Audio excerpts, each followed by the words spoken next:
This is a teardown of a Dell P2415Qb monitor, and this is a 24-inch 4K monitor. Got it from a friend because unfortunately it got cracked.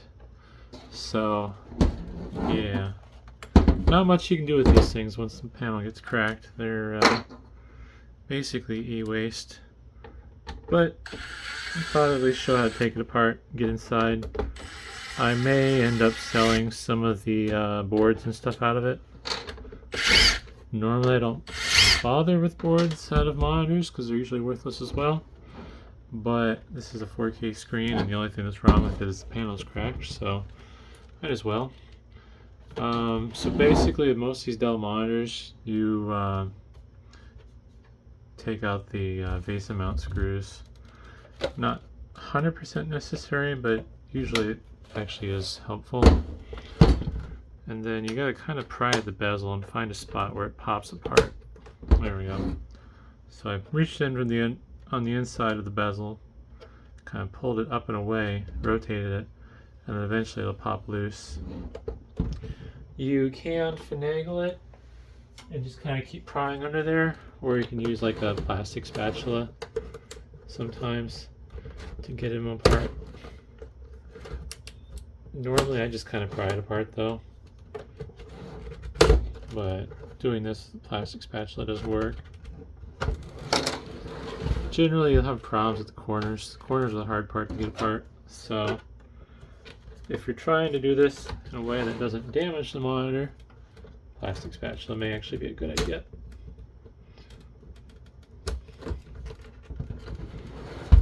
And if you get stuck, you just do the same thing, except out of frame apparently. There we go. With the edge of the bezel, you just kind of twist it up and out. Normally I'm not trying to be nice to these though, so I would just bounce it off the floor. Alright. Corners always seem to be the spot that gives you the most trouble, because there's just no flex here. One thing you might be able to do, I've also had less problems with some of the older monitors because they're bigger, but if you get under it and you pry outwards, pry in a way that spreads the back out and pushes it away from the bezel, yeah, that seems to work nice. Otherwise, if it's a destructive teardown, just bounce it off the floor. Alright. Usually the bottom's where it gets the trickiest, because there's buttons and stuff in the way.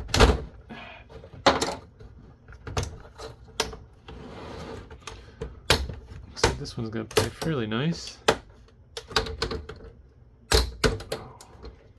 Crunchy. Alright. So there's a ribbon cable going to the button board in the front. And since I unscrewed the VESA mounts, I'll just use this to lift it up.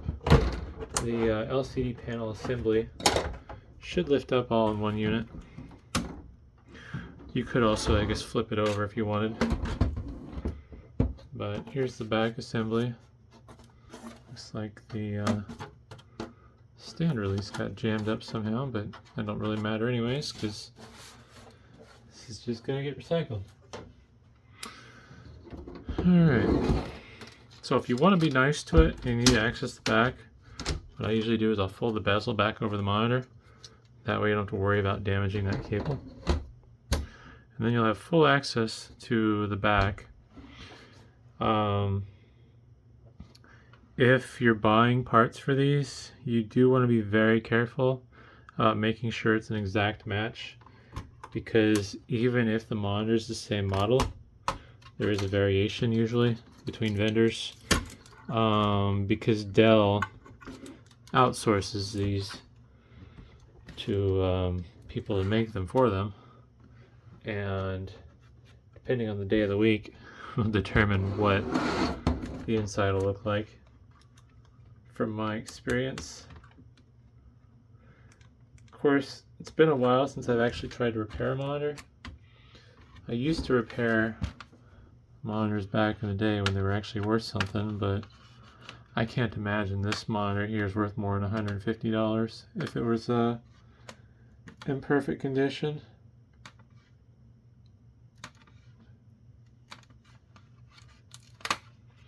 You can pick up some decent 24-inch monitors nowadays for $50 with HDMI.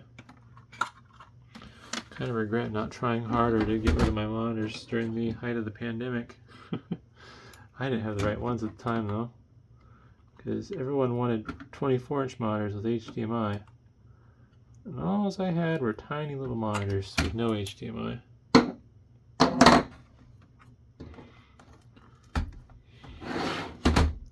Gonna move this screw here.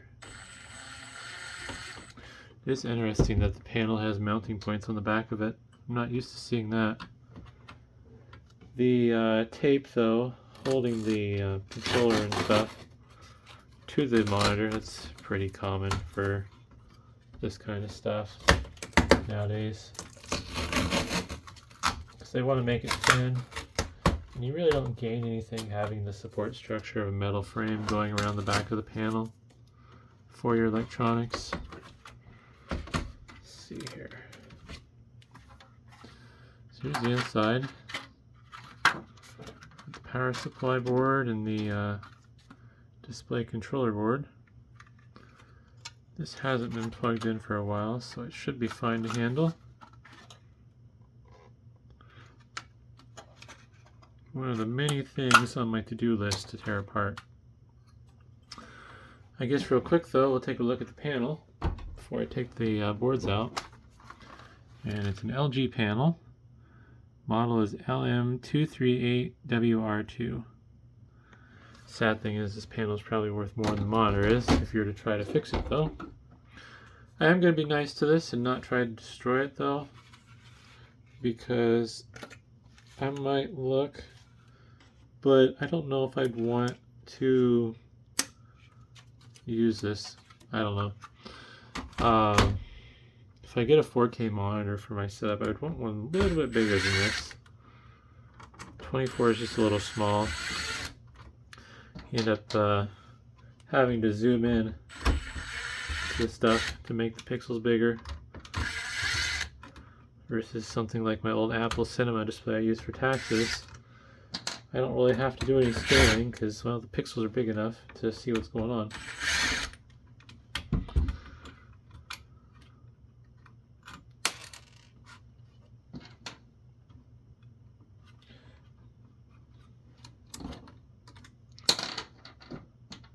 Yeah, it seems silly to get a high resolution screen just to zoom into everything so you can see it. It's like, might as well just get a small monitor, or not, yeah, smaller, lower resolution monitor.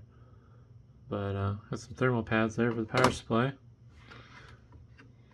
Just kind of interesting. Looks like there's some screws on the input.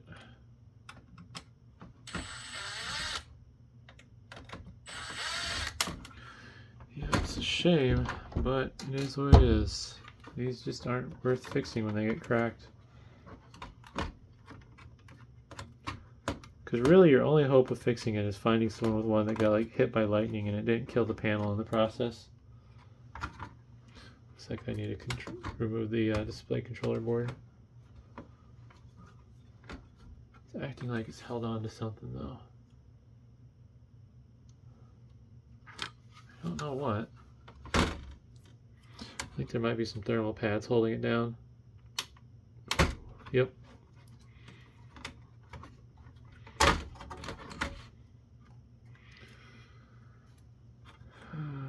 Let's see here.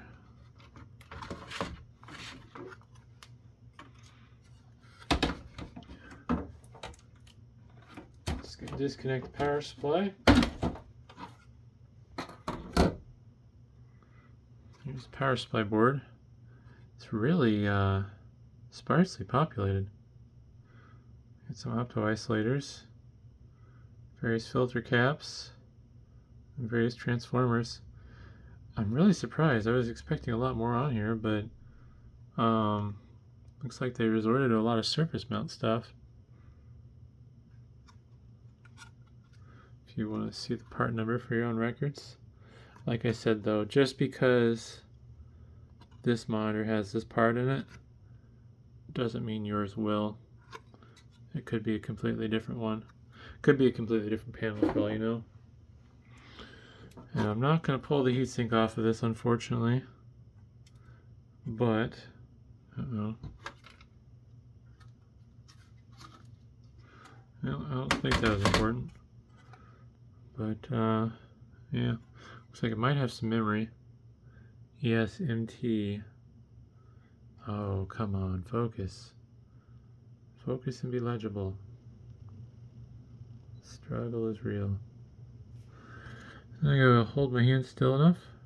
Hopefully you can freeze frame that if you want to see what it is. Kind of reminds me of some of the early 24-inch Dell monitors that they made. Drawing a blank on the model, but like from 2004. I wonder if they're doing some additional processing and stuff to be able to get away with the resolution. A lot of flux residue on this board. But that's the controller board. We'll see if it's worth selling on eBay. It might not be, but I don't know. Hopefully that was interesting though, and thanks for watching.